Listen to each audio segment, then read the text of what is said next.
형제의 모습 속에 보이는 하나님 형상 아름다워라. 존귀한 주의 자녀 됐으니 사랑하며 섬기리. 우리의 모임 중에 임하신 하나님 영광 아름다워라. 존귀한 왕이 여기 계시니 사랑하며 섬기리.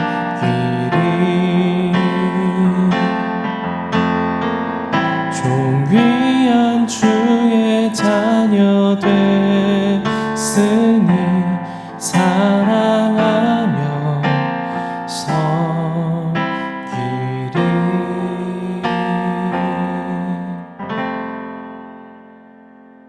샬롬. 오늘 함께 보실 말씀은 요한일서 3장 13절에서 14절 말씀입니다. 형제들아, 세상이 너희를 미워하여도 이상히 여기지 말라. 우리는 형제를 사랑함으로 사망에서 옮겨 생명으로 들어간 줄을 알거니와 사랑하지 아니하는 자는 사망에 머물러 있느니라. 아멘. 일본의 철학자 기시미 이치로와 그의 제자인 고가 후미타케가 함께 쓴 책이 하나 있습니다. 미움받을 용기라는 제목의 책인데 이 책은 우리가 타인의 평가에 휘둘리지 않고 자신이 믿고 있는 그 가치를 가지고 용기 있게 행동할 때 참된 행복을 얻을 수 있다라는 내용을 주장합니다.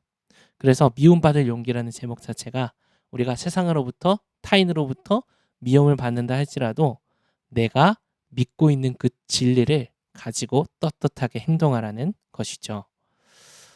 타인의 평가에 휘둘리지 않고 이렇게 미움받을 수 있는 사람들 참 멋집니다. 소신이 있어 보이죠. 그런데 모두가 이러한 용기를 가지고 있지는 않습니다. 특별히 우리 예수님을 믿는 그리스도인들 역시 이 용기가 너무너무나 필요합니다. 그럼 어디서 이 용기를 얻을 수 있을까? 그것은 우리가 믿고 따르는 이 진리에 대해서 얼마나 우리가 확신과 믿음을 가지고 있느냐에 따라 우리도 그 용기가 강할 수도 있고 혹은 약할 수도 있는 것이죠. 오늘 요한도 동일하게 이 세상으로부터 미움받을 용기에 대해서 이야기합니다. 13절입니다. 형제들아, 세상이 너희를 미워하여도 이상히 여기지 말라. 여기서 미워한다는 단어는요, 혐오감을 느낄 정도로 증오하고 싫어하고 거부하고 거절하는 것을 의미합니다. 그리고 이상히 여기지 말라는 것은 깜짝 놀라지 말라는 거예요. 아니, 세상이 나를 이렇게 싫어하고 거부하다니 두려워하고 염려, 걱정하며 놀라지 말라는 겁니다. 세상은 왜 그리스도인들을 미워할까? 그 이유에 대해서 요한복음에서 예수님이 말씀을 하고 계십니다. 요한복음 7장 7절입니다. 세상이 너희를 미워하지 아니하되 나를 미워하나니 이는 내가 세상의 일들을 악하다고 증언함이라. 예수님은 말씀하십니다. 세상이 너희를 미워한 것이 아니라 세상이 먼저 나를 미워했다. 나를 거절하고 나를 혐오했다라고 말씀하시죠. 왜냐하면 예수님께서 세상을 향해 세상의 그 모든 행위들을 향해 그것이 악하다고 확증하셨기 때문입니다. 이것이 바로 세상의 특징입니다. 세상은 자신의 죄를 들춰내는 것을 너무너무 싫어합니다. 그래서 악한 자에게 속한 세상에 속한 가인이 그러했죠. 하나님께서 가인의 죄를 드러내셨을 때 그 하나님의 지적 안에 담긴 사랑을 보지 못하고 가인은 분노와 수치심을 가지고 자신의 친동생을 돌로 쳐 죽였습니다.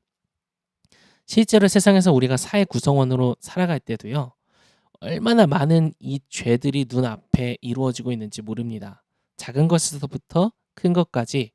그래서 그리고 우리가 그것을 마주할 때마다 이것은 죄입니다 라고 말하면 세상의 반응이 한결같습니다. 보통 이렇죠. 야, 너만 깨끗하냐? 너만 잘났냐? 야, 너만 교회 다니냐? 야, 나도 교회 장로야. 나도 집사야, 권사야. 심지어는 나도 목사야. 라고 말을 하기도 합니다. 좀 슬프죠. 그렇게 세상은요, 한결같이 예수님께 속한 진짜 백이 예수님의 제자를 싫어합니다. 증오하고 혐오합니다. 손가락질 합니다.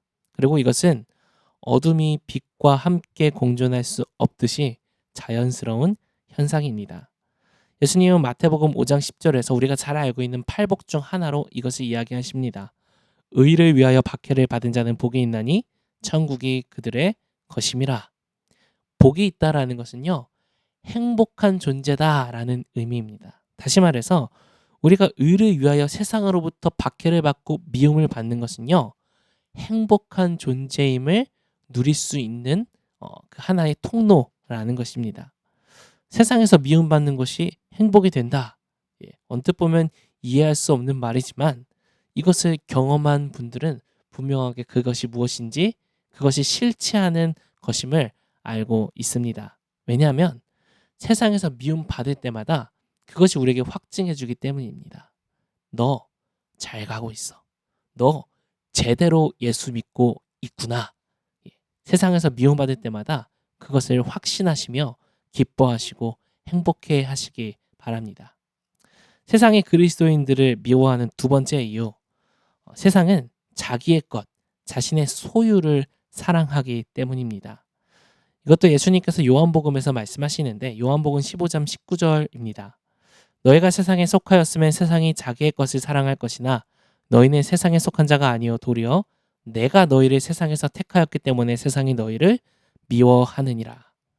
세상은요, 자기 것을 사랑합니다. 그런데 문제는 우리가 원래는 세상에 속해 있던 자들이었는데 예수님께서 직접 이 세상에 찾아오셔서 우리를 택하셔서 세상으로부터 하나님 나라의 백성으로 우리를 옮기셨다는 겁니다. 그래서 세상은 옮겨진 우리를 싫어합니다.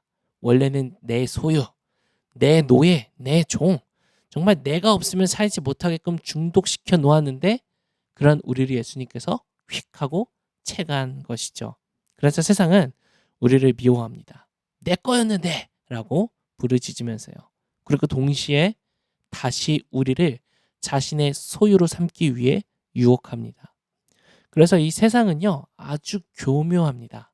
어떤 때는 채찍으로, 또 어떤 때는 당근으로 우리를 유혹하기 때문입니다. 가스라이팅, 밀당, 이런 단어들이 어쩌면 잘 어울릴 수도 있을 것 같습니다.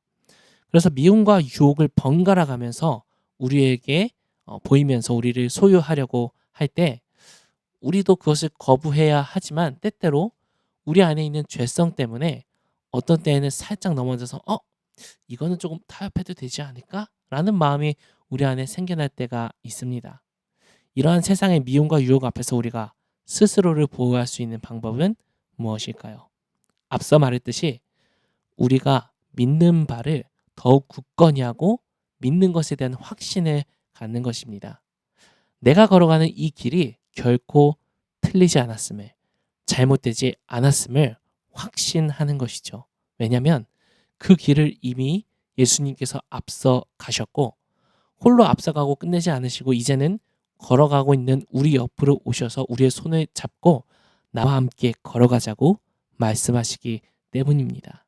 그 좁은 길이야말로 유일한 생명의 길임을 날마다 우리가 확신할 때 우리는 그 확신 속에서 세상의 유혹을 가볍게 단번에 걷어찰 수 있는 힘이 생기는 것입니다. 그래서 요한복음 5장 24절에서는 이렇게 말씀하십니다. 내 말을 듣고 나 보내신 이를 믿는 자는 영생을 얻었고 심판에 이르지 아니하나니 사망에서 생명으로 옮겨졌느니라. 사망에서 생명으로 옮겨졌다고 말씀하십니다. 단순히 그냥 위치만 바뀐 게 아니라 우리의 존재 자체, 소속 자체가 바뀌었음을 의미합니다. 이렇게 비유할 수도 있을 것 같아요. made in 세상, 마귀, 암흑에서 made in 하나님 나라가 된 것입니다. 하나님 나라의 백성이 된 것이죠. 요한은 바로 이 믿음에 더해 14절에서 형제를 사랑함으로 우리가 사망에서 옮겨 생명으로 들어갔다라고 말합니다. 우리의 과거와 현재와 미래가 새롭게 바뀌었음을 확인할 수 있는 것, 그것이 믿음과 사랑을 행함이라는 것이죠. 우리는 그래서 사랑을 행할 때 누군가에게 사랑을 베푸는 것이기도 하지만요, 사랑을 행하는 것 자체가 사실 우리를 살리는 길이기도 합니다. 왜냐하면 사랑을 행하는 자는 생명으로 옮겨졌음을 스스로 증거하고 있는 것이기 때문입니다. 우리가 세상에 속해 있을 때는, 사망에 있을 때는요, 결코 순전한 온전한 의미의 사랑을 할 수가 없습니다. 그런데 우리 그리스도에게 구속된 자, 속한 우리는요, 완벽하진 않더라도 사랑을 행할 수 있는 존재가 되었습니다. 그래서 때때로 우리가 사랑을 행할 때마다 우리 안에는요, 이런 기쁨이 솟아오릅니다. 아, 그렇지, 맞지.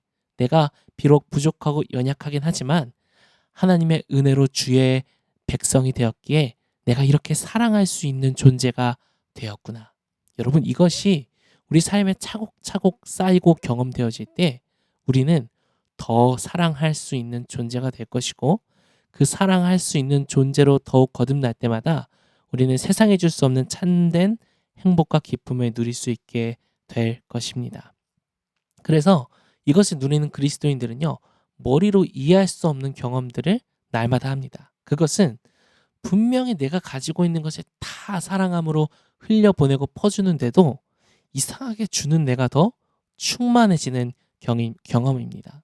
그래서 이런 우리 주일학교 어렸을 때 불렀던 찬양도 있죠. 사랑은 참으로 버리는 것, 더 가지지 않는 것. 그런데 더 가지지 않고 버리는 것처럼 나눠주는데도요, 더 많이 충만해지는 겁니다. 이것이 세상에 줄 수 없는 진정한 기쁨이요, 하나님 나라의 원리입니다. 이 기쁨을 우리가 누리길 소망합니다. 또한 영적으로 우리가 늪에 빠졌을 때, 감당하기 어려운 이 환난의 기근이 닥쳐올 때, 그래서 정말 마음이 놀라려고 하고 세상으로부터 우겨싸움을 당할 때 이대로 내 삶이 망가지고 무너지면 어쩌나 하는 그 근심이 찾아올 때 우리가 택할 수 있는 유일한 해결법이 이 사랑의 행함이기도 합니다. 우물물이 다 말라버렸을 때, 세상의 방법으로는요, 우물물 다 마르면 그 우물문 닫아야 합니다. 다시 우물이 차오를 때까지 그 우물물을 쓰면 안 됩니다. 그런데 하나님 나라의 원리로서 우리의 영적인 우물물을 바라볼 때는요, 내 우물물이 다 떨어지는 것 같을 때는 우물물을 닫는 것이, 입구를 닫는 것이 아니라 우물물을 더 깊게 퍼서 바닥에 보일 때까지 퍼서 그 바닥에 더 파내려가는 것이 우리 하나님 나라의 원리임을 잊지 않으시길 바랍니다. 더 깊게 파면요, 더 깊은 곳에서 더 맑고 깨끗하고 시원한 생명수가 터쳐져 나오는 것을 경험하시게 될 겁니다. 그래서 사랑할 수 없는 순간, 정말 내 몸, 내 삶을 감당하기도 벅찬 그때에도요, 그냥 사랑을 실천해 버리십시오. 내 감정과 상황과 환경 일일이 따져가지 마시고, 따지지 말고 뒤로 놓고 그냥 사랑을 한번 실천해 보십시오. 세상이 바보라고 손가락질하고 너 그러면 망한다 라고 겁을 줘도 놀라지 말고 그냥 웃으면서 털어버리시면서 사랑을 실천해 보십시오. 그것이 메이드 인 천국의 성도의, 교회의 참된 삶의 방식입니다. 그리고 그 방식대로 우리가 살아갈 때 하나님께서 참된 행복과 축복을 부어주실 줄 믿습니다. 그래서 오늘 원포인트는요, 메이드 인 천국입니다. 나는 더 이상 세상에 속한 자가 아니요 천국에 속한 자임을 기억하시면서 천국의 원리대로 살아갈 때 우리가 이 땅 가운데에서도 그 천국을 누리는 삶을 살 수 있는 줄 믿습니다. 그렇게 살아가는 우리 바이탈 되길 소원합니다. 오늘 우리 말씀과 원포인트 기억하며 기도할 때, 하나님, 내가 세상으로부터 미움받을 수 있는 용기를 가진 그리스도인 되기 원합니다. 내 존재가 이제 더 이상 세상에 속한 자가 아니요 메이드 인 하나님 나라, 주님 나라 백성이 되었으니 하나님 그 백성의 방식대로 살아갈 살아가길 원합니다. 오늘도 그렇게 사랑을 행하며 살아가는 참된 행복 누리는 그리스도인 되게 하여 주시옵소서. 이렇게 기도하며 나아갑니다.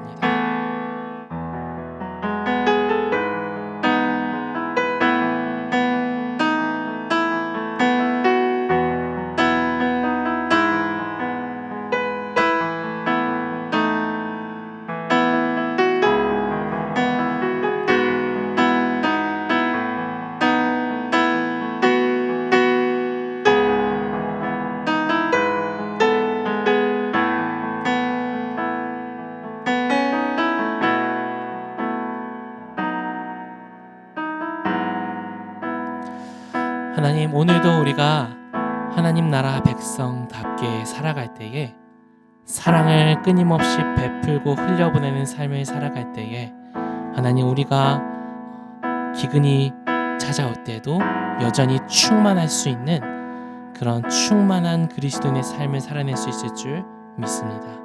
오늘도 그렇게 사랑 행하며 살아가는 주님의 백성 되게 하여 주시옵소서. 예수님의 이름으로 기도합니다. 아멘.